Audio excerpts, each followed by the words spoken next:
right? Like what you were saying, it's like hard to look back and label anything as a mistake or as bad because this all brought me here. Well, you said you don't believe in failure, which I love, you know? Yeah, I don't. What the fuck is failure if not just a huge judgment Yeah. from the perspective of from success and what isn't success, I guess, right? I agree. Just another judgment. Yeah, it's just a judgment. Meaningless as well. Yeah. But certain phrases like God-fearing, that's said in a positive way, you know? And I have never understood how that could be a positive thing. Yeah. How could you fear God? Yeah. God, in my view, you know, it's like the universe, it's all of us. I only recently started saying I believe in God, and it's because I reframed God to what you just said as the total existence or the universe. So then it's like we're actually, in that perspective, you merge the separation that a fear-based religion creates. There's no God to fear. It's actually that God is in everything and everywhere, and everything that's happening anyways is God, a manifestation of God. Hi. The following is a conversation that will likely provoke and perhaps unsettle some of you. With my friend George Poulos, we explore the perils of anchoring your sense of self-worth in your achievements and how that's ingrained in us from a very young age. We also explore the deeper meaning of crisis and what it can teach you about life. Whether or not you agree with us, I promise you this is going to make you think. I will leave links to George's podcast and other work in the description or show notes. And with that, let's dive in.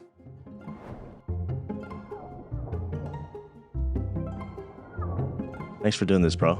You're welcome. We were talking about something really interesting a couple of days ago about how the world is a reflection of you. Yes. And I was talking about the hustle culture of this city, because we're sitting here in Brooklyn, New York. You were pretty emphatic in saying, I'm not a part of hustle culture. That's right. Like you don't buy into it, or maybe you've never fallen into it. I don't know. I think I have in the past. Oh, you have in the past. Okay. Yeah. But I just found that really interesting because it made me think I can point externally to the world for explanations for why I feel the way I feel. Yes. And it's a part of the equation, but it's definitely not everything, because that's not taking into consideration the energy I bring into things, you know, and what I naturally gravitate towards. Yes. You were the one, I think, that was saying New York will be a reflection of whatever you're looking for, right? Like, I said that it parallels the universe in that everything is here. And so whatever you are ready to see, you will see. So if you come here thinking it's a city of grind and hustle, you will be totally absorbed in grind and hustle culture. But that's not all that there is here. Everything is here. So if you find yourself in a place of slowness and stillness, you can be totally absorbed in people who are slow and still. Yeah. And this is true, I think, not just of New York, but of any city. Yeah. In any place. Yeah. The universe, I would say. Yeah. Yeah. But I didn't know that you felt you were part of hustle culture. What's the story behind that? And how did you get out of it? Well, yeah, there's been a shift for me. This is the classic American conversation, I feel like, right now.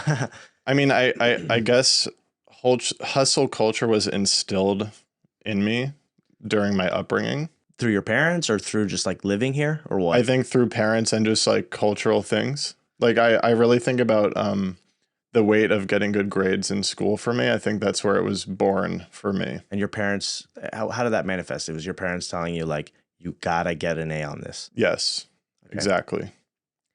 And what would happen if you didn't get an A? So my freedom, it's a long story, but my freedom was tied into getting good grades, especially after I was like started getting in trouble for like things like smoking weed, and I was starting to be seen as like a bad kid. And the way that I retained my freedom, it was like, okay, if you can get good grades, you can still have your freedom and your social life. So I was really pushed to get good grades because that was the marker of success. And what do you think was your parents' thought process? Because clearly, I mean, I think we'd both agree that the grades are pretty meaningless. Yes, I agree. But what do you think their thought process, like, because do you have a good relationship with your parents? Yeah, great. You feel they love you? Yes. So do you think that they were doing this out of love, or yes. What do you think their thought process was on all this? It was definitely out of love. I think, obviously, like our parents are passing on what they were taught, right? Maybe sometimes unconsciously. So I came to this realization that grades don't really matter. Right. But I don't think they came to that realization at the point in time where they were raising me. Yeah. And they felt like maybe based on their own fear and anxiety of how you make it in the world, that for me to have the happiest life, I needed to get good grades. Right. So I think it was like a projection of how they thought you had to do things in order to be happy. Yeah. I think that this has to also be a reflection of how the world used to work. Like probably getting good grades did translate to something significant their time of growing up. Yeah, we're definitely in a different day. I mean, that's for sure. I mean, never has this been more accurate or like more pronounced, I should say, than now where like ChatGPT can just fucking do your homework. Oh, yeah. And so now it's like, what does an A even mean? Yeah. Like, what does that even mean? Yeah. You know, and it's getting so intensely divorced from the actual skills you need to navigate the world now. Yeah. That I can understand why so many people are shifting their perspective on this stuff. Yeah. You know, definitely. Okay, but you were telling me about how this was attached to your sense of freedom. The grades, yeah. And then you think that translated, so it started growing up in school, and then that translated to like work as well? Yeah, so through my upbringing, I came to completely believe that I needed to get good grades. I needed to accomplish and achieve in order to be worthy and successful. Worthy is an interesting word because there's a moral component to it. Sure. Right? Like good and bad. Yeah, like to be a good person. Right. I had to achieve. And so I deeply internalized that and believed it myself. Right. And so after the school system, I definitely took that into my work. And have you had a conversation with your parents about all this after the fact? Yeah, no, it's actually really interesting. How did that go? So we have a great relationship. It's the best it's ever been. And like that's cool. What me and my parents are finding out together now is that we're actually all kind of spiritual. And we're actually all coming to like similar beliefs. And we can like talk about how these things don't really matter, you know? So there's been like a bit of an awakening, you'd say. All right. I knew this conversation was going to go in this direction, which is great because I do like talking about this with you. And I think you're a good person to speak with about this because talking about anything spiritual online, I think it just, in my experience, it's just delicate territory. Yes. You know? I agree. So what do you mean by spiritual? What do you think happened? That's a big question. Yeah. So, okay, I guess I'll start by saying the way that I was absorbed and roped into this idea that I needed to achieve in order to be successful. Yeah. One of the ways in which I like awakened or opened up or expanded my view of the world is that I started to question that, right? Like there's no more automatic assumption of what I was taught. I came to a point in just growing up. Yeah. It's funny because the spiritual journey is kind of just like growing up and questioning the way that you were conditioned. Yeah. And starting to find your own answers. Yeah. So in this little example of living focused on achievement, I just broke out of it and I started to question, like, is this really the way? I mean, I'm sure you'd agree with me putting it this way. The way I visualize it is the way I see it is, you know, when you're born, you're quite close to God. I think people generally agree with this. There's something angelic, something very spiritual, I guess, about babies. Oh, right? Yeah. And then we kind of enter this world and we develop a sense of self and like an identity and an ego. And then it feels like, so there's the development of all that. And then all of the rest of life is deconstructing that. I like that. And so I want to keep, you know, exploring this journey that you've been on, but like I've been on a similar journey, which is why I wanted to talk about this. I just think it's the most interesting facet of life.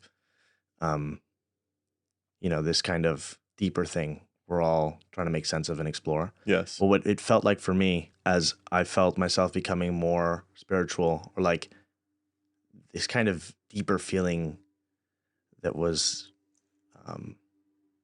bubbling up, it felt like cracks in the foundation. Yes. You know, like what was working before, my own hustling, it just wasn't working anymore. Yes. Is that kind of what happened for you? Yeah. I like that, cracks in the foundation. Yeah. But what's interesting about the cracks in the foundation is that sounds like it is a crumbling of sorts, but a crumbling of an illusion. And what's coming through the cracks is not darkness, it's light. Yes. Mm-hmm. Wow, we're I feel like we're gonna go there. Yeah. Yes. You're kind of, you grow up to believe the world is some way. Yeah. And you can fully believe in that. But then like, yeah, the idea of like spiritual awakening and like the purpose of meditation is to like try to see through that. Yeah. Try to see through all of that. And yeah, there is a common metaphor that like as we grow up, like a lot of clouds come in and we're no longer able to see the clear blue sky. So the clouds are what? Thoughts or they're thoughts and conceptions, like narratives that you narratives, have about yeah, yourself, about the world. Yeah, like for example, a big one for me was that what we've been talking about, like there's this big cloud, like in order for me to be worthy, I have to get straight A's. Right. But you can start to realize that that is just a cloud. Yeah. And that's when you become aware that there is a sky, a blue sky. Yeah. And yeah, it like you said, it is like cracks forming in the foundation and then there's light that comes through. Yeah. And none of it's good or bad. No. Like I think it's just the process. Yeah. Talking about this stuff is very difficult. It is difficult. Because you kind of like, if you really want to get deep into conversations about spirituality, it's like there can't be good and bad because good and bad are concepts. Right. Exactly. Yeah. Yeah. But that does not pair well with broader society and kind of what we see on a day-to-day basis. Yeah. Because I think it's easy to be like, well, wait, but there is evil in the world. Like that's bad and this is good, you know? And that's it's like a very sticky idea, very compelling. But I think that I agree with you in this view because how can there be good and bad when we are all connected, first of all, but also, you know, as three-dimensional beings, you know, we're flawed creatures and there, you know, there's, okay, this is really tricky because I want to use labels, but I want to like articulate as well as I can what I'm trying to say here. Let's work through it. You know, there's just like how Jung talks about the shadow self, right? There's kind of like this monster, but that's a label. It is a label. So, and that's why this is problematic. I'm struggling with the language here. But my point is that there's like what we consider good and bad is part of all of us. And because of that, how can it be good and bad? It just is, you know? That's the thing is when you get to the point that it just is, it becomes impossible to judge because like, like if you buy the idea, which I do, that all there is the present, there's actually no time to judge whether there's good or bad. Well, judgment is this like thing you put on top of what's going on. Yeah, it's an extra layer. Right. And this, by the way, is the reason why I find like the concept of heaven and hell, it's like a decent starting point, I guess, for a lot of like allegory and just discussion and kind of as a way of understanding how the world has been set up. But it's like way too two-dimensional. Yeah. Way too two-dimensional because how there's such a lack of nuance there when it comes to like who's going to hell and who goes to heaven. You know, I think we're all sinners and we're all saints. Like I heard this quote somewhere about how there's the difference between something like a sinner and a saint is razor thin. And that's a much more interesting perspective on all of this, in my opinion. Yeah. You know? Where I would take this discussion of heaven and hell, it's like, there's a way to live life and it's to calculate every decision you make based on, is this good or bad? Like, is this going to bring me to heaven or hell? And that's not living in the moment at all. Not at all. That's like that's actually living fully in your ego. Yeah, totally. So I'm kind of for just letting go of those concepts. And I didn't grow up very religious, so that's been easy for me. Same. Yeah. But I gotta say, I'm fascinated and I want to have religious people on this podcast. Because I'm definitely like, I'm not like the holder of truth, you know? I'm just kind of making sense of things as best I can. But certain phrases like God-fearing, that's said in a positive way, you know? And I have never understood how that could be a positive thing. Yeah. How could you fear God? Yeah. God, in my view, you know, it's like the universe, it's all of us. It's the best possible friend you could ever have. Yeah. How could you fear that? Yeah. How could you fear that? I think we fear, it's the ego that fears that, right? I agree. I also kind of don't get the right feeling about a religion that makes you kind of be afraid of living your life. And I think that, again, pushes you into a calculating mind. It's like, I'm scared I'm going to do the wrong things. Like, I'm scared I'm going to sin, whatever. I also feel like I only recently started saying I believe in God, and it's because I reframed God to what you just said as the total existence or the universe. So then it's like, we're actually, in that perspective, you merge the separation that a fear-based religion creates. There's no God to fear. It's actually that God is in everything and everywhere, and everything that's happening anyways is God, a manifestation of God. Yeah. I mean, and this is precisely the reason why language feels very limiting when talking about this, because it's like so much of it is constructed around the like ego perspective. You know, what does it even mean to say, I don't like this? Who is I? Yeah. You know what I mean? And, you know, exploring this whole topic requires a constant coming back to that. Like, Yeah. what I'm trying to say, we were saying this before. It's like, how did you say it?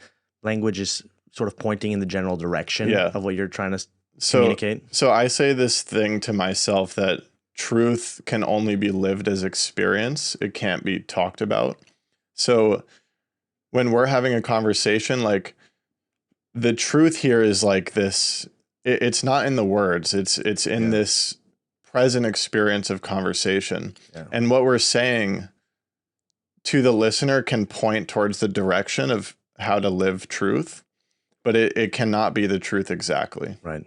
Yeah. And I think that's actually a big piece of why so many people feel it's getting ridiculous, like the PC, like policing of language. I've been burnt out by that for a while. It's just so I sense a big shift, a counter push against that. I think you're right. Because people are like, wait a second, this is getting ridiculous. Yeah. Like we're losing sight of the energy behind what's being said. Yeah. You know, we're losing sight of that kind of thing behind the words. Mm-hmm.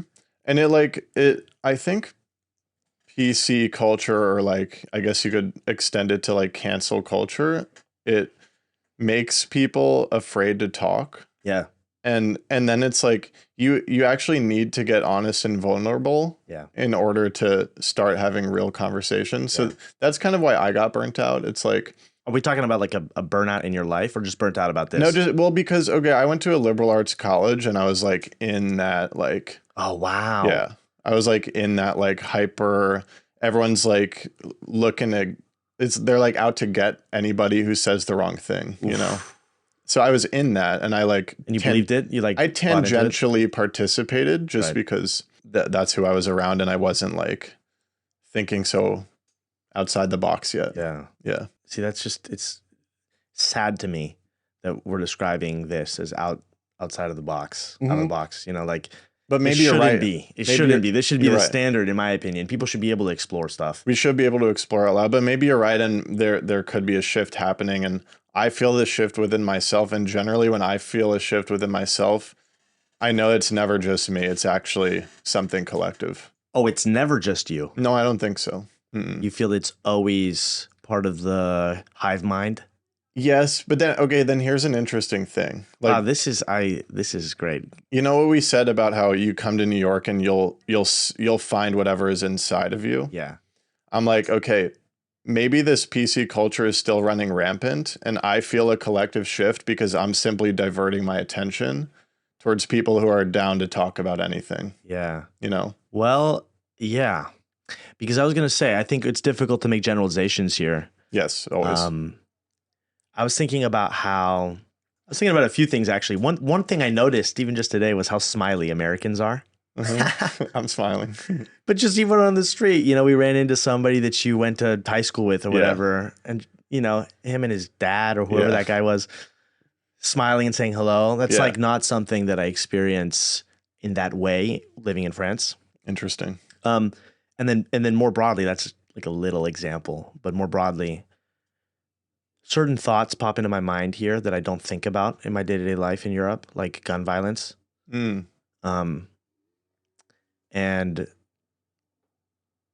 But I wonder, like, obviously, I mean, gun violence is definitely less of an issue in Europe.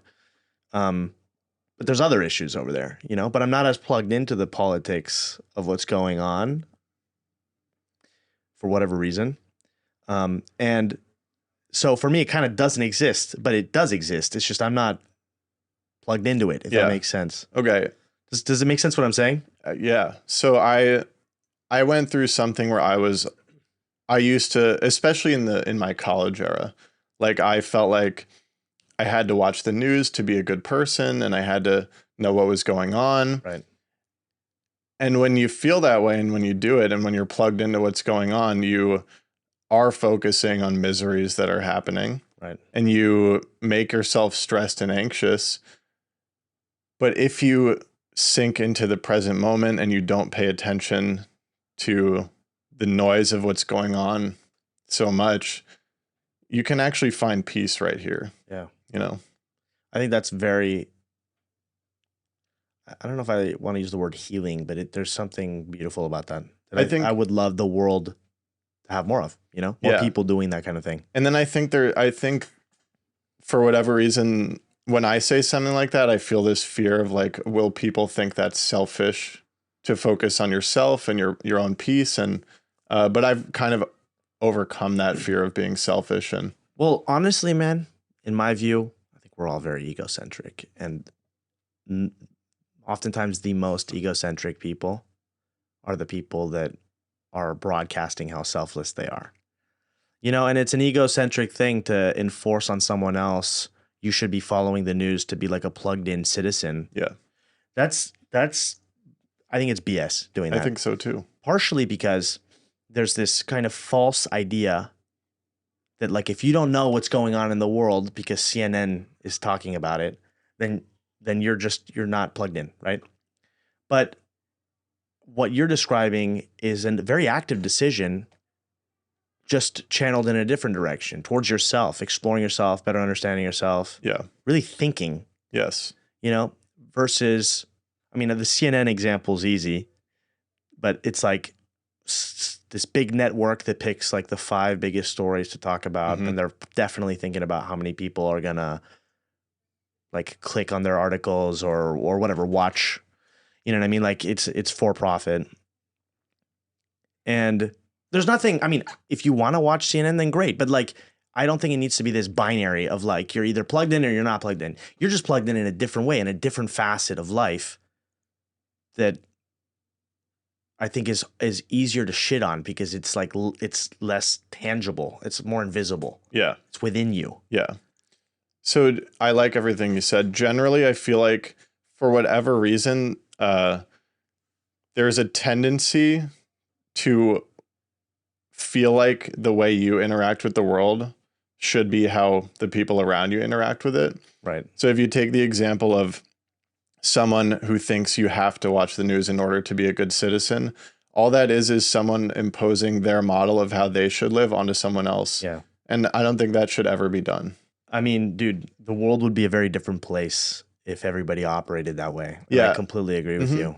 And okay, so there's a Buddhist perspective that I think I may not articulate this totally accurately, but there's a perspective that meditating is one of the best things you can do for the world because you're bringing yourself to a place of peace and tranquility. And then when you go out in the world from that state, you're going to reverberate and spread that peace without even trying. Yeah, I feel that. I feel that very deeply. I think that there's so many ways, so many examples you could point to of how that actually does have a real impact. I do think like both love and I don't know if it's hate. Hate's a strong word, but like, and so is love. But the energy that you bring to your life, it multiplies. Yes. No question. And I've noticed the incredible power of, there's such thing as toxic positivity, which is basically it's just fake positivity. Mm-hmm. But real positivity, it's like this thing that people gravitate towards. Oh, you know, and nowhere is that more. I mean, the first example that pops in my head that's really funny is my parents have a little Chihuahua Yorkie, very cute. And my mom has this like front facing backpack where she like has her head popped out, and just observing people spotting her as we're walking through the city and smiling immediately. There's a joy there that just multiplies. It's not like, oh, someone else is less joyous because of, these people being joyous and smiling. You know what I mean? But exactly the same thing too in the opposite direction. Yeah.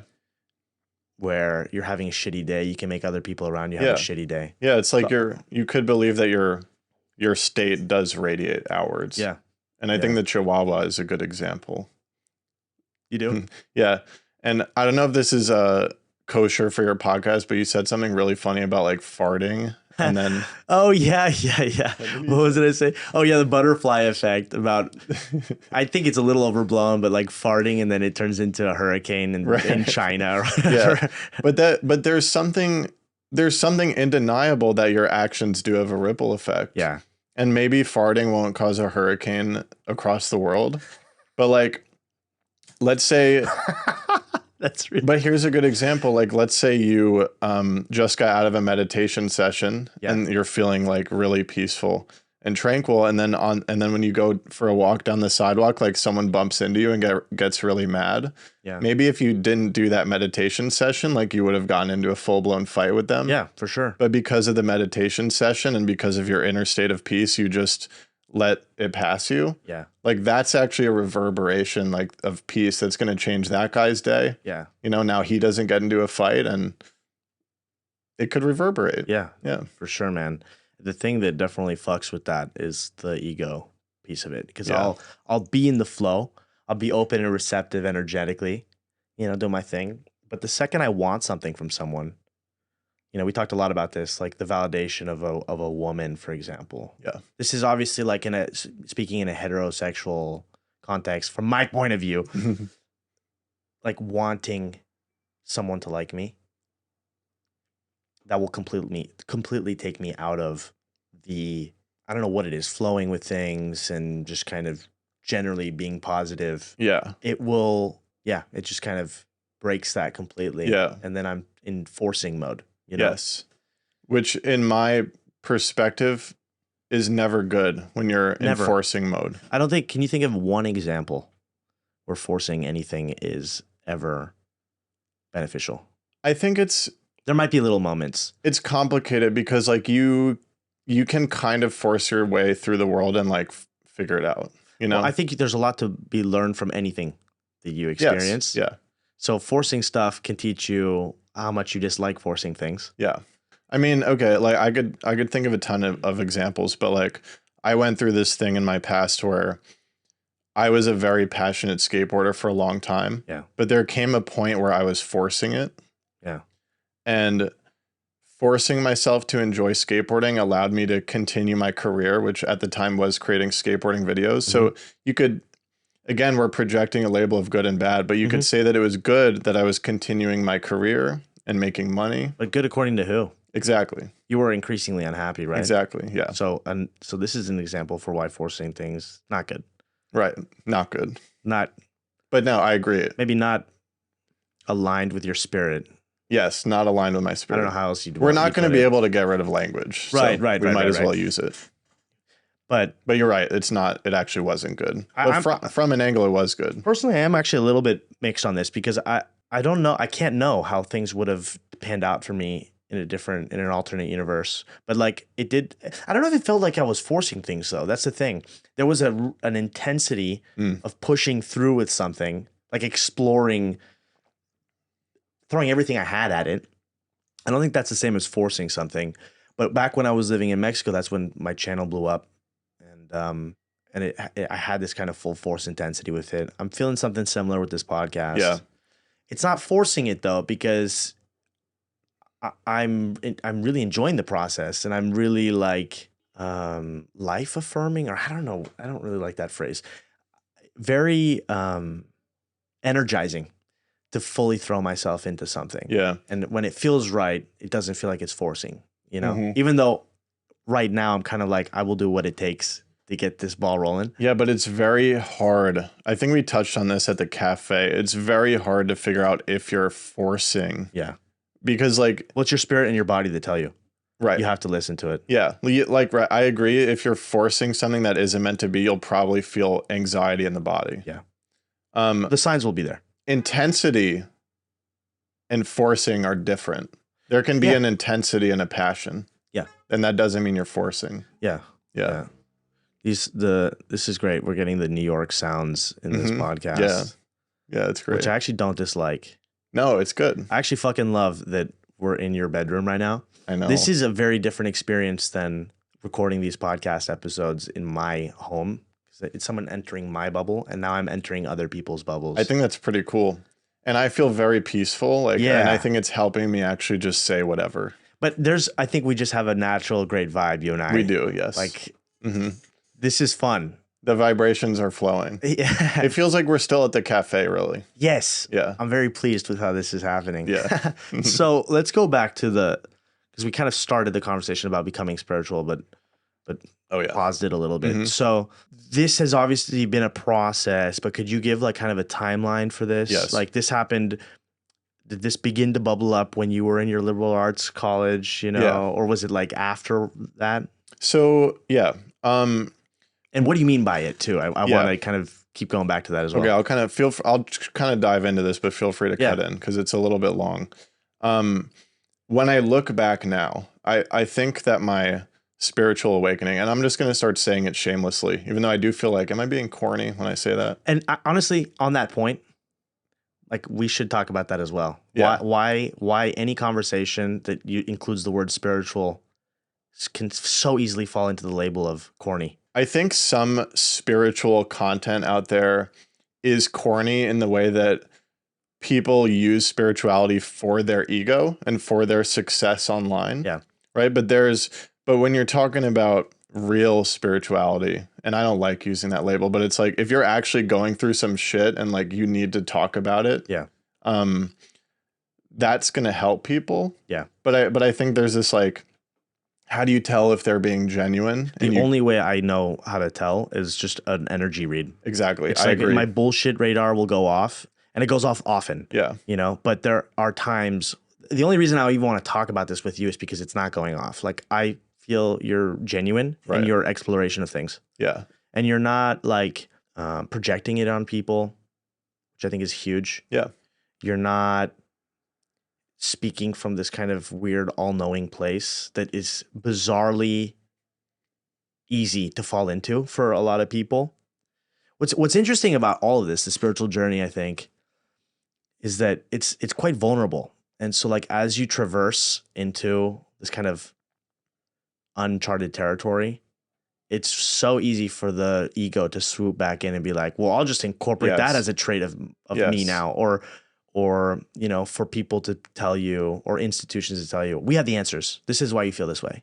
Well, I think you just answered why we might have this fear that talking about spirituality is corny, and it is the ego. And like, I can feel my ego doing this thing where it's like thinking about people who knew me in high school, and they're going to see me talking about a spiritual awakening, and they're going to be like, has he lost his mind? He fell off or whatever. Yeah. So so my ego is projecting this like fear of the tribe not accepting me. Yeah. But when I come into myself and I listen to myself, there's nothing corny about it. You know? Yeah. I think you got to really continue on this path. Yeah. If as long as it feels right, and not worry about what other people are going to think, because I do feel that there's, in my view, like if some people see this or listen to this and go, oh boy, these guys have lost their marbles or whatever, which I really feel like we have not even gone that far out there. Not yet. Not yet. Okay. Then fine. They can think that. That's more of a reflection on where they're at.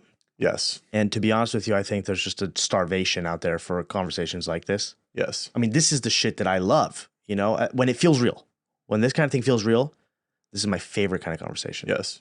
Because it's like, it puts everything else into perspective. Yes. It's like, oh, it doesn't fucking matter one bit how many views this has or how many diplomas you've got or like where you live or who you're with or any of it, any of the external stuff. Yeah.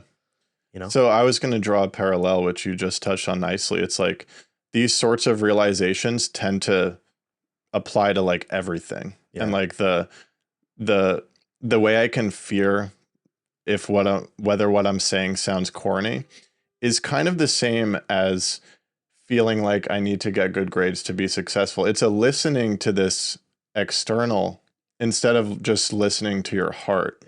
Yeah. Yeah. Okay, so we got through the corny roadblock. Yeah, we're past that. So tell me more about the story then. Like Okay. How did this happen exactly?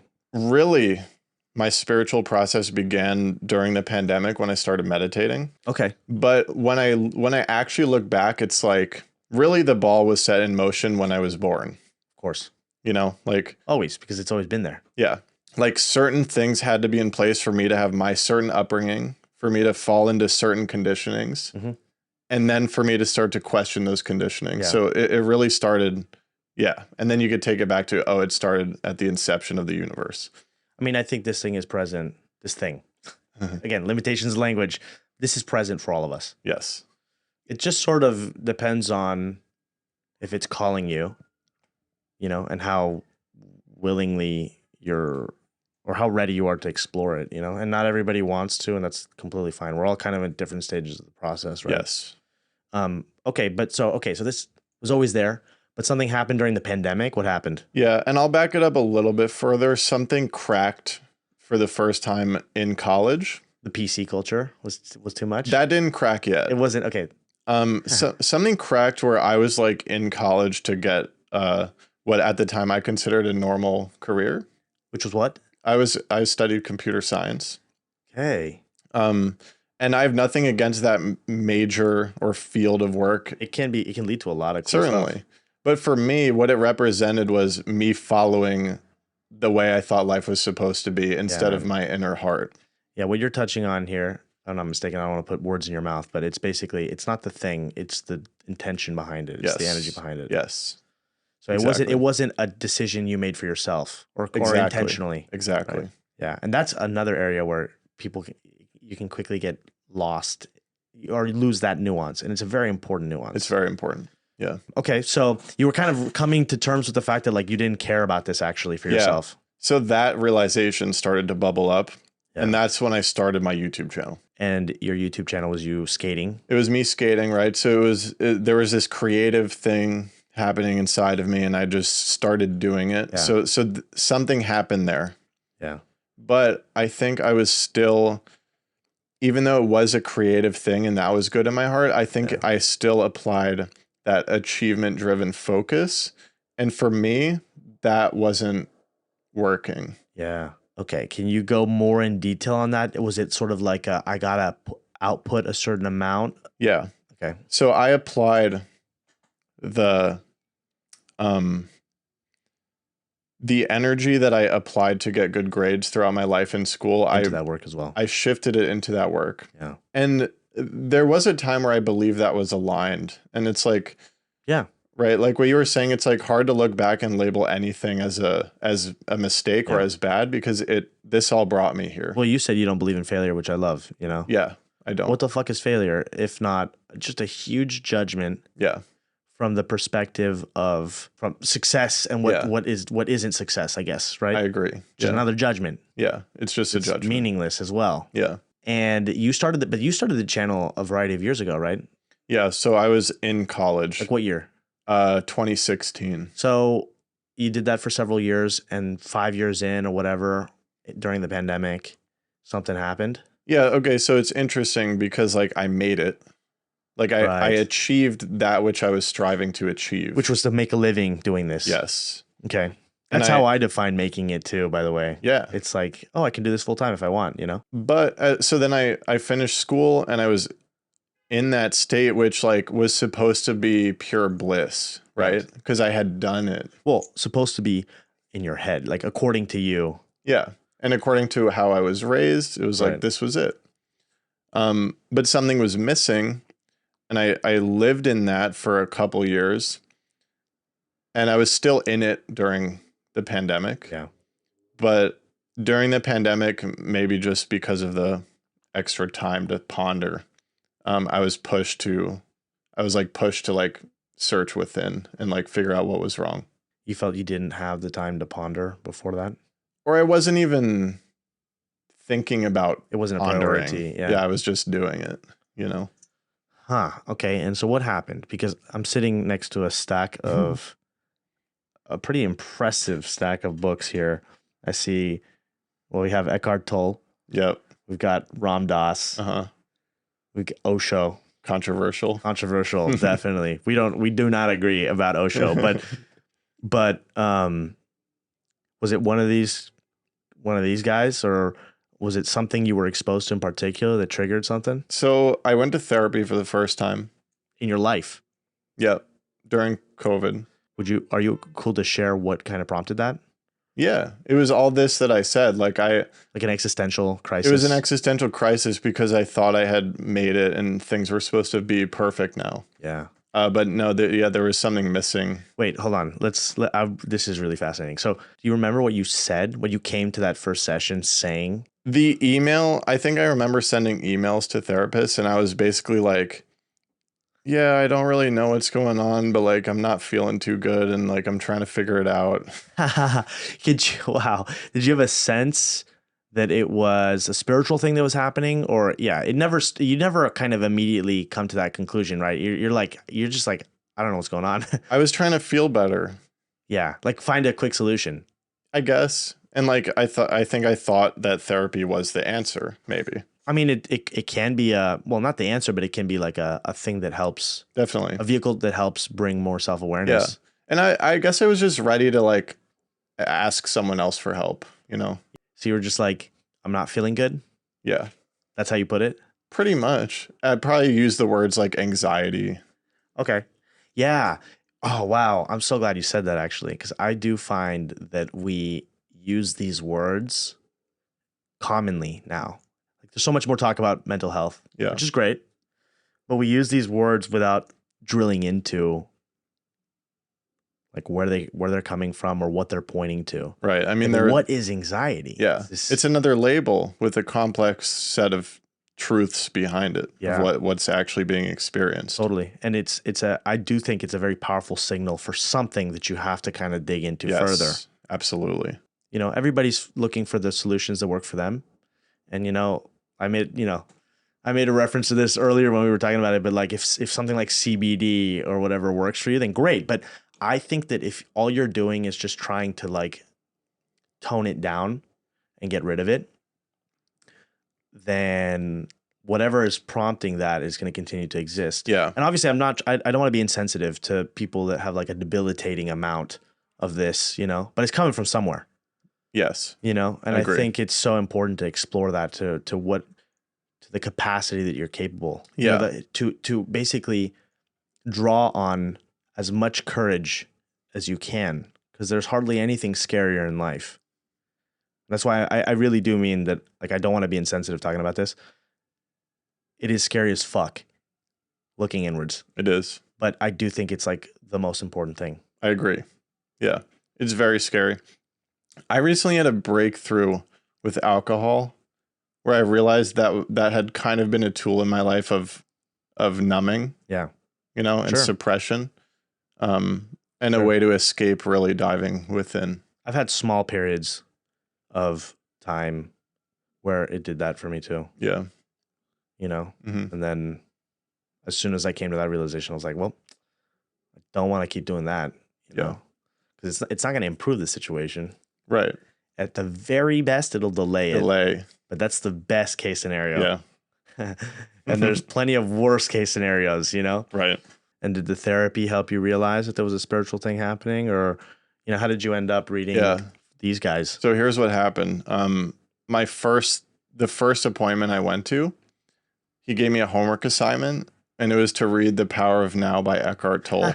That's great. Yeah. Cool therapist then. Yeah. Because some therapists are really, you know, I haven't had this experience personally, but from anecdotes from friends doing the not even bare minimum, you know, where like just listen and not say anything. I had a friend tell me that they went to see a therapist and the therapist told them, yeah, you don't have any issues. There's nothing to be done here. That's interesting.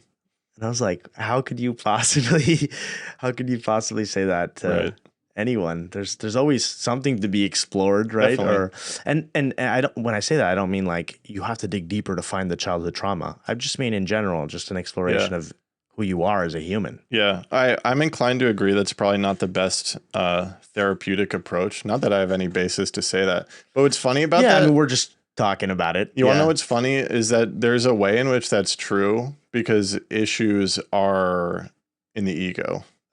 Okay, but do you think they said it like that? No, I don't.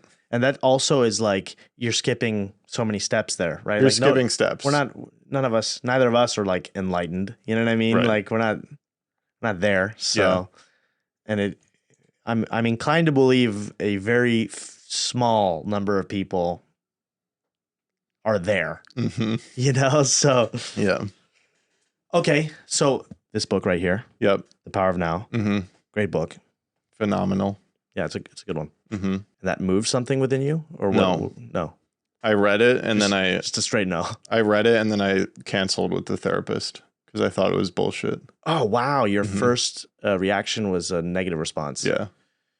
So actually, for context, I mean, this is a really well-known book, but like, what's it about, and why did you reject it? The entire book basically tells you to just be here now, to be in the present moment.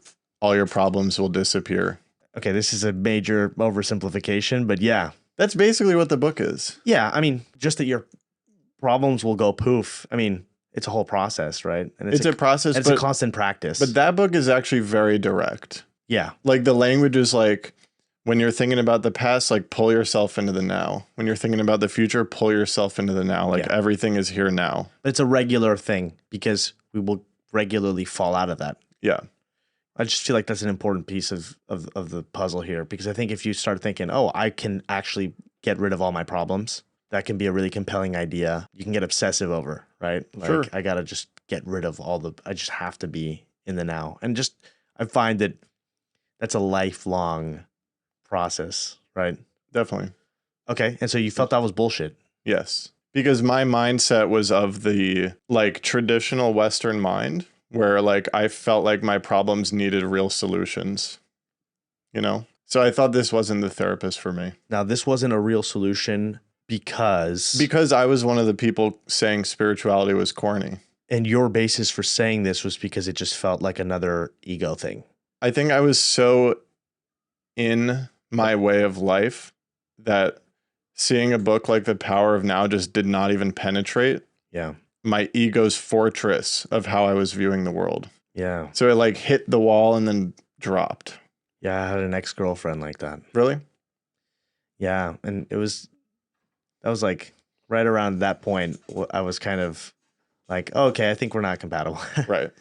Because, and that's fine, you know, that she wasn't into it, but that made me kind of sad, honestly. But also, I mean, I think sad because I felt really misunderstood, you know, because this is something that I very actively am exploring, that I find fascinating. And to just dismiss it feels like dismissing all of the best pieces of life, you know? Yeah. Well, I relate because in a past relationship during a past relationship is when I started to actually fall into spirituality. Yeah. And my partner at the time actually saw it as very threatening. And it wasn't even a dismissal. It was like, I'm scared of you changing in this way. Okay, hold on. So that's so fascinating. But I want to first understand how you came around to this. Okay. Because I feel like we haven't explored that fully. Like you were like, this is bullshit, but then later you were like, this is not bullshit. So what happened? Yeah, we've been like slowly getting through the story. Yeah. Later on, many months later, I was on a skate trip with a friend named Chad Caruso, and he has a skateboarding YouTube channel. Cool. So that's like why we were friends. And he was already like a big time like Buddhist meditator. Okay. And I told you a little bit about this. I was picking his brain about why are you meditating? Right. Like that seems dumb. Like what's the point? Yeah. And it really didn't seem significant at the time, but I was taking a bite of my omelet or like drinking my coffee. And he was like, did you really decide to do that? And I was like, yeah, I think so. Like I, moved my arm and picked up the omelet. Yeah, I just did it. Yeah. But he's like, really? Like, did you really consciously decide to do that? And for whatever reason, that opened me a little bit. Yeah. And then I started meditating through the app that he recommended, which was Waking Up by Sam Harris. Yeah. And the guided meditations started to crack me open even more. And then the floodgates were open. Wow. So maybe the seeds were planted with The Power of Now. I mean, it's sitting in your room, so clearly you've come around to this book. So now when I look back, it's like, I think seeds were planted. Yeah. Yeah. Well, then it's good that you exposed yourself to it. Definitely. And good for you that you were able to question why you were immediately rejecting something. Because there's always something to be explored there as well. I think one thing that people like about me, or that it can kind of rub people the wrong way about me, is that I'm highly opinionated. You are opinionated. Super opinionated. Yeah. I think life's more interesting being opinionated, but I also try really hard to be open-minded. So I'll have my stance, but I'm also perfectly happy with changing that perspective. Well, a really funny example was like yesterday or the day before when I was talking about how I kind of like TikTok. Yeah. And then you came in and you were like, well, are you really sure there's anything good about TikTok? Well, so far my experience of the app or what I've seen has just really not led me to be I'm not neutral about it. You know what I mean? No, I know. And so I just communicate that. Yeah. But then it was funny how I think the next day you were like, I hope I wasn't too harsh about the TikTok thing, I feel like you didn't take it the wrong way. No. And I don't want to generalize with Americans, because it's not just in the US. Some people will take it the wrong way. And some people will be like, oh, you have a strong opinion about this? That's rude or whatever. Well, some people think you're fighting with them. But I'm not. Yeah, you just like the exploration of things. And dude, this is a cultural thing too. I grew up so both of my parents are from Argentina, and like half of our interactions are banter / shouting sometimes. Like it's just kind of playful and pushy, but loving, very loving, and so like, I don't know. I just kind of learned to communicate that way. It's fun for me. It feels lively, and to operate in a different way, like in a really flat, controlled way, would be incredibly forced. It doesn't come naturally to me. I mean, I obviously try to read the room and adapt to the best of my ability, but like if I'm just being myself and loose, this is what comes out.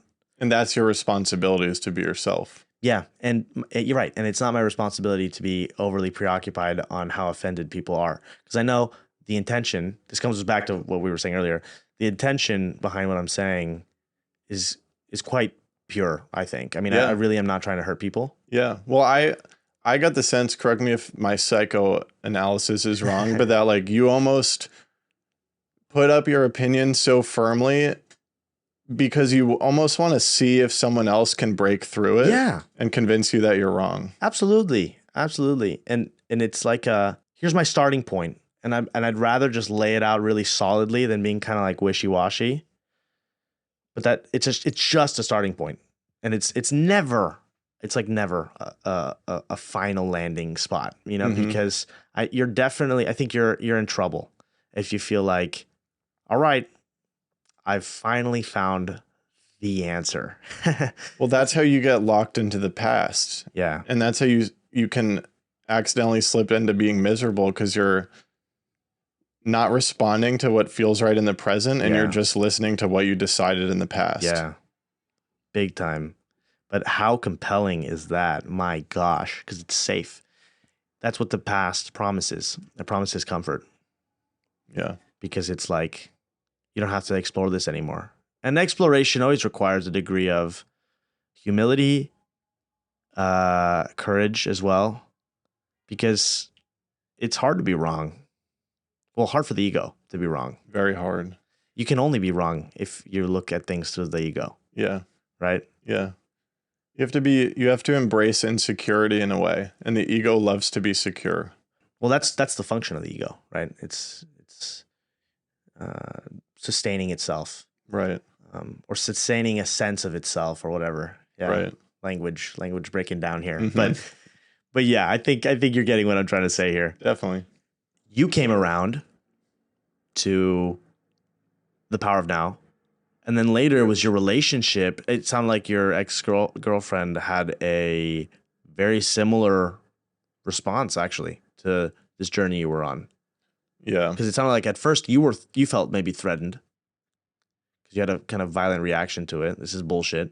That's a great parallel that I never even thought of. Really? Yeah. Yeah, maybe her perspective was more like how I was a year ago, like how I viewed spirituality. The spiritual journey, like we're describing, it unties you from the past. You start to embrace insecurity and exploration, and you're just more open. So I understand how that can be threatening to a partner who wants to feel very secure in a relationship. Right. So it all makes sense to me. I mean, change is scary.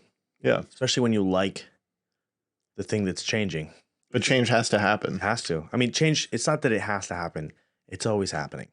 Right. It doesn't have to anything. It's just happening. That's right. Right. And we kind of create illusions of permanence, but that doesn't exist, That's right. I mean, there's certain things that I think are permanent. Such as? Well, change. That's right. Right. I mean, it does feel like love is a property of the universe. I mean, this is another out there idea, but I mean, it's kind of like when we're talking about God, it's like that does feel like a connecting force of all things, Yeah, like the fact that there is an existence. Right. But but on the flip side, like, I don't know, we're really getting out there.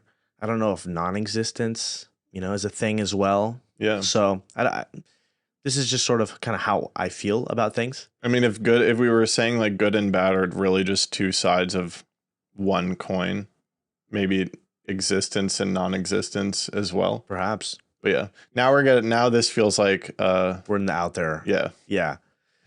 Yeah. And look, I mean, we're just exploring these ideas here. Exactly. You know what I mean? Like, yeah. But it's so funny that people get so concerned when you talk about these things, because there's like it seems like, and we've all seen examples of this, where you feel like you're talking about this kind of thing, you're like a half step away from some sort of mental illness or whatever. People, it's the same sort of thing as what we were saying earlier about like anxiety. It's like we have all this baggage attached to certain ideas or certain words, and we don't explore it. In a conversation I had with my dad, actually, I feel like another word that is similar to this is crisis. Crisis is this bad thing because things are falling apart. It feels horrible. There's almost nothing worse than crisis. But crisis is just the crumbling of an illusion, right? Of a thing that doesn't work anymore, right? And from that perspective, crisis is not a bad thing. There's a complete lack of empathy for people going through crisis, because I think it triggers something within you when you witness it in someone else. Maybe this is what happened in your relationship. People are like, just get me away from that, because it might be stirring something up within them that they don't want to explore. Mm-hmm. You know what I mean? Yeah. Yeah. I think about celebrities, who are clearly not doing well and acting out in a certain way, and we just kind of like look down on them. But for me, it's a mirror of society and of all of us individually, right? Where And this is what I mean again when I say like heaven and hell and whatnot. Like we've got both sides of any coin, you know? So yeah, so you know, I guess that relationship ended. Yes. And this journey you've been on has been about, you described it as a journey towards freedom. It really is all connected to how our conversation started. Mm-hmm. Like, I believe I've hit a place now where I've questioned just about everything I've been conditioned to believe. So now it's like I really do have the freedom. Do you feel like you've questioned everything, or probably not? Because I feel like that's an ongoing thing. Probably not, but there's been a lot. Like Right. the way I date, the way I live day to day, the way I work, the way I create art. Yeah. I've questioned a lot of facets of my life. And I don't think I'm as roped in to my conditioning. So I think there is certainly a greater level of freedom. Yeah. It's like a lot more of my decisions and actions are simply like sprouting from my heart.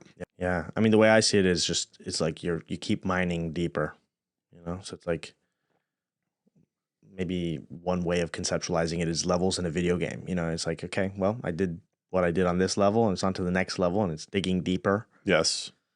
Which sort of increases the intensity of all of it. I really don't think there's a getting there. I think you're right. And that's something I should be careful of thinking. I'm not saying that to you. I think I'm saying that to me.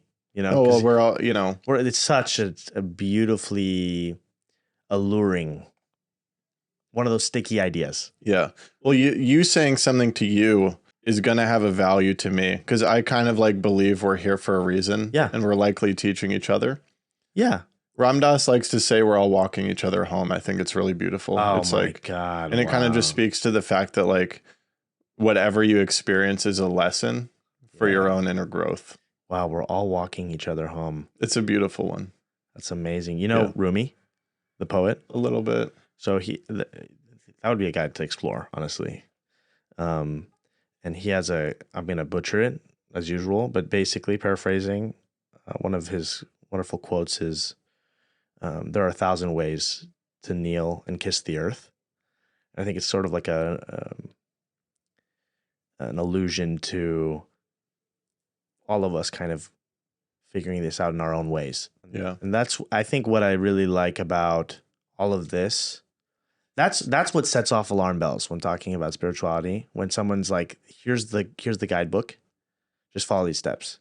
It cannot possibly be that simple because it's such an individual journey, right? Because we've all got different triggers and different, baggage. Yeah. That we're carrying around. Each journey is going to be impossibly unique. Right. Just because of the fact that we were born to different parents. Yeah. Would you say you're happier now? Infinitely. Okay. Mm-hmm. And honestly, we should define happy, right? Like, is it a joy or is it like a lightness or is it like a well-being? It's like an aliveness. The way I put this actually is richness. I actually don't even like using the word happy because what I find so fascinating about all of this is that it's like you're digging up shit. So there's really shitty moments too. Shitty moments in the sense that like, your ego is throwing a fucking tantrum, right? Or you are just going to the ugly places within yourself. I call them spirals. Okay, and that's not happy in the traditional use of the word, but it's rich. Definitely. What was the word you just used? Alive. Alive. Yeah, that's good. That's a good one. Yeah, the waves will not stop. Like you will sometimes crash. Yeah. Into the ocean. Well, yeah. What do you think? what do you think about this idea that drowning is liberation? I heard this somewhere. What's your first reaction to that? My first thought is that drowning is a little intense of an image, but like this whole thing is pretty intense. I think you have to. There's no way to escape suffering. You have to work through it. Yeah, and that's how you stop yourself from drowning. Yeah. Yeah. One way I kind of interpret that phrase is things do have to get worse before they get better. Like you need something to wake you up. Yeah, like a catalyst. Like if things aren't that bad, you'll probably keep going with it, you know? Yeah. Like you might still be doing skating videos if you could tolerate it enough. Yeah. Like if my anxiety didn't get bad enough, I would have. Right. And I am now grateful that my anxiety showed me the way. Okay, so going full circle here to your parents, then all of you are going on this similar journey here? Pretty much, yeah. They like to meditate now. Do you know if something happened with them that kind of catalyzed this? Well, you know, now that I have a greater perspective on everything, and like how I said, I think my spiritual journey started at my birth and then some. Yeah. My dad has always kind of been on the spiritual journey. Yeah. I remember growing up, he did Tai Chi, and I thought it was so dumb. Oh, wow. I was like, my dad is so dumb. Like, what is this? Wow, the judgment is so pronounced. Because I got so deep in my illusion. Yeah. But now I'm like, oh, seeds were planted. He's always been a seeker of truth. And yet, so this guy who does Tai Chi was telling you got to get good grades? It was more my mom. Yes, they're not mutually exclusive. Like, this is my own idea. I'm trying to pair things together. Yeah. And we're all full of contradictions, you know? Yeah. So Tai Chi doesn't mean you don't care about grades. Yeah. Okay. So let's take we're all walking each other home analogy. Yeah. They weren't all the way home. Well, I mean, is anyone? No. I think I think I agree with you that no, there's no real destination unless you achieve pure enlightenment, which I don't think either of us know what that's like. I mean, I think we do. Okay, I would say this. Yes, we don't. Not in this form. But the way I look at it is actually we're not like, okay, you could say we're on a spiritual path. Again, limitations of language. But I think we're spiritual beings having like on a human path, you know, like a human journey. I like that. So probably, I mean, when you drop all the illusions that we're separate and whatnot, you can only have that kind of ultimate connectedness. So on that level, I think we know already, right? We're just trying to rediscover it. That's right. Yeah. Right? I'm not trying to correct you. I think this is just me attempting to articulate. No, I like that. Yeah. There is a feeling that the spiritual journey is a digging away. And like the clouds analogy, it's a clearing of the clouds. Yeah, exactly. To show what is already within. Yeah. So yeah, we're already fully enlightened. But we just don't fully know that all the time. Right. Well, it's similar to the kind of idea of like, you know, life is this incredibly beautiful thing. Like God is always there, but it's whether you can see it or not. But to finish, in terms of the unraveling of the conditionings and clearing away of the clouds, like clearly when I was raised, my parents still bought into this certain idea of achievement. Yeah. And that was passed on to me. And then it was my work to detangle that one. Do you harbor resentment? No. Are you grateful? Yes. Isn't that weird? Where in this context, you can be grateful for all the worst things that happen to you. Worst in quotation marks, obviously. But it's everything is an opportunity to learn about yourself. That is one of the most powerful.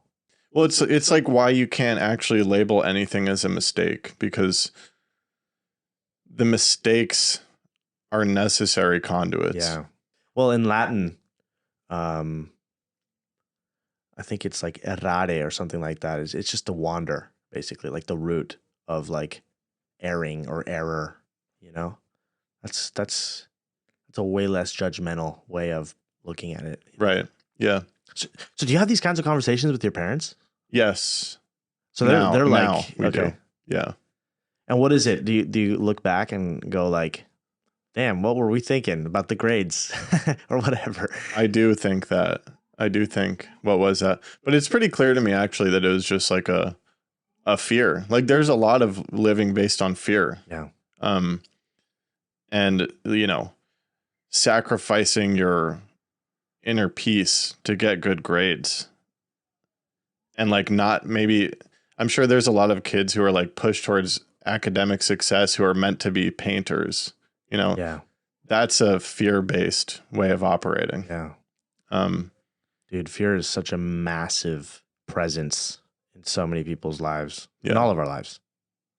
You know, definitely. I never like the word fearless because it's almost like it's a powerful idea, I guess, but it kind of evokes an image of like, there's no fear. But I think it's more accurate as like a curiosity about the fear, or you're not letting the fear decide for you, if that makes sense. You know, not like I have no fear. That's like treating the fear as the cloud which it is, Right. and not getting identified with the cloud. Right. And fear is this incredible compass to show you probably the exact direction you should go. Yeah.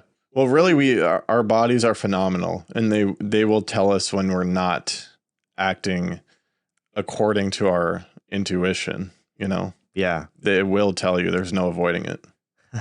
I love that. Our bodies are phenomenal. Sounds like a flex. It is a flex. My body's phenomenal. Yeah. But it is incredible. Like the hardware we have that we're working with. Yeah. Like if you're working example, if I ended up getting a 9-to-5 Mhm. computer science job, my body would manifest a depression 100%. Yeah. You know? Yeah. And again, that's not talking shit about computer science Just for you. for me. Yeah. Your hardware and I guess the context of your life and the world that we live in informs a lot of this. Right? Yeah, of course. Yeah. Yeah. But that's the terrifying thing about throwing yourself into something you don't know yet.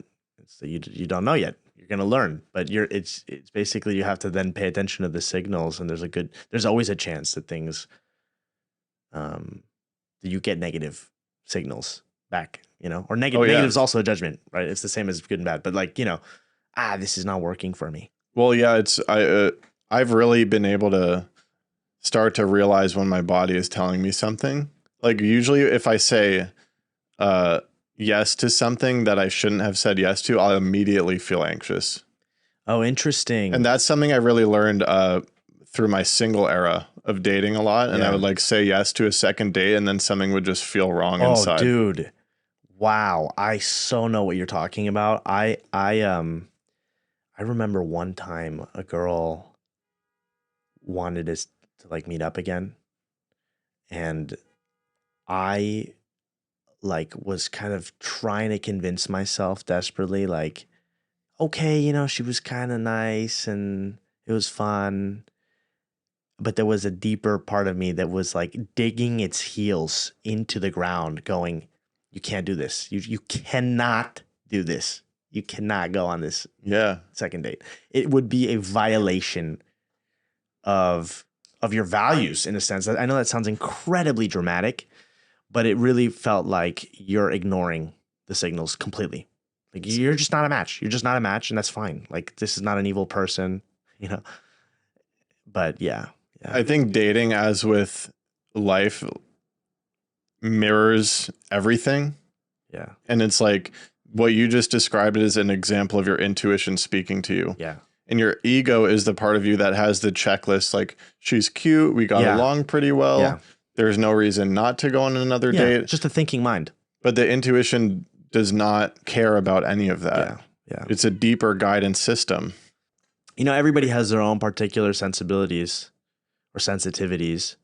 And I'm particularly sensitive to these things. You know, I have my intuition is usually like shouting to me. Like, you know, my body will really have strong reactions to things.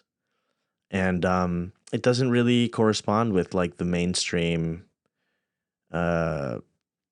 portrayal of dating or what you should do or what brings happiness. I'm really particular. Like I'm a super particular dude. And honoring that intuition is like a gigantic, it brings a gigantic sense of relief. But it's been hard. It's been hard because I think we don't want to be different. Like I think we don't want to feel like we're not part of the group. Of course. You know? Yeah. Yeah. I think a beauty about starting to listen to that intuition, which I think many people are not ready for yet because it's scary. It's easier to follow the checklist when picking a partner, and it's scarier to follow what the heart wants. Yeah. But when you start following what the heart wants, you're going to actually find people who are also following what the heart wants. Yeah. And I think that's where you can find like a... Totally. But you can't time it. You still can't time it. No, you can't. I live as openly as I possibly can. And I think I do a good job of it. And I think I'm improving. I feel I'm improving. Good. But, you know, just because that's happening doesn't mean all of a sudden the right person just shows up. It happens when it happens. I agree. And I've shared with you that my perspective on basically everything is one of non-control and surrender. Yeah. And that doesn't mean lay there like a dead fish. Yeah. It means try to do the things I want to do, but let go of the outcome. Yeah. And no offense to dead fish. No offense. If there are any dead fish that were offended. Yeah. I don't think he said that hatefully. No, we're not trying to get canceled by the dead fish community. Yeah. But I feel you, man. I feel you. Yeah. I think what you're pointing to is that surrender is not like passivity. And it's really the opposite of weakness, actually, I think. You know, it's one of the hardest things. One of the hardest things. This is a really common misconception that's very hard to explain, Yeah. but that you, like how you just said, surrender is not passivity. Yeah. And one of the things that held me back from diving into meditation was that I was scared I was going to become this image of a Buddhist monk. Right. Like who sits in the mountains silently and doesn't engage socially and has a boring life. Like that was a fear that kept me from meditation. Right. And what I've learned through my own experience is it's actually led me to trust my intuition, and my intuition actually brings me towards much more vibrancy than I expected. Yeah. When you can get past all of the forcing of stuff and whatnot, life is really rich. And there's that, we talked about how there's this kind of counterintuitive dynamic at play where when you're not forcing stuff, when I'm not forcing stuff, I'm oftentimes way more prolific, like creatively. You know, I have a lot more to say because it does feel like you're closer to wherever that comes from. And it's exactly why you never have to tell a kid, like, hey, be imaginative. What a ridiculous thing to say to a child. They just do it, you know?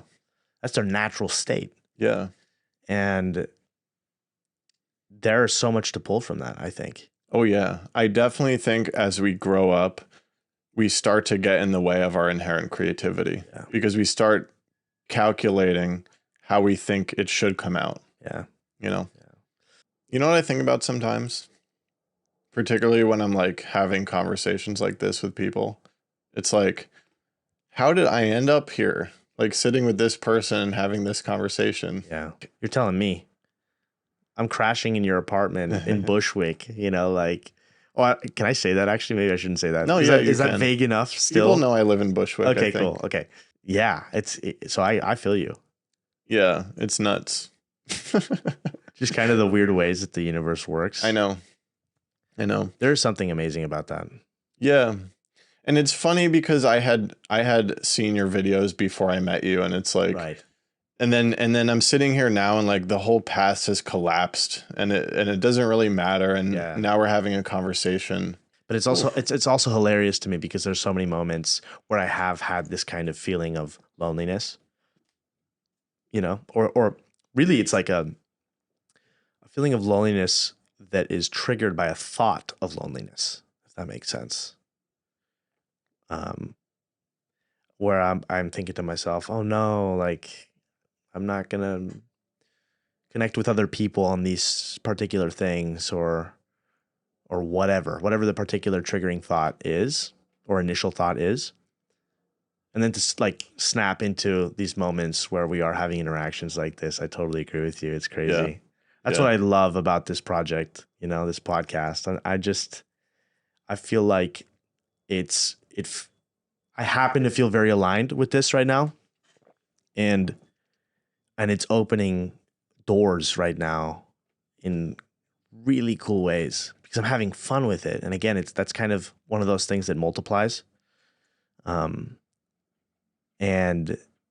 yeah, I love that it's really like a catalyst right now for connecting with people and exploring ideas. And actually, very often in conversations with people, they'll say to me, "I hadn't thought of that before," which is like the best thing ever. That's like one of the most amazing things you can get out of a conversation. You know? Yeah. And that's why it's important to be really open and exploratory when you're having a conversation, because that's how the new ideas are born. Yeah. It's almost like the conversation mirrors everything we're talking about. It's like you just kind of have to allow it to come out. Yeah. You know? Yeah. This is the least I've ever prepared for a conversation. Yeah.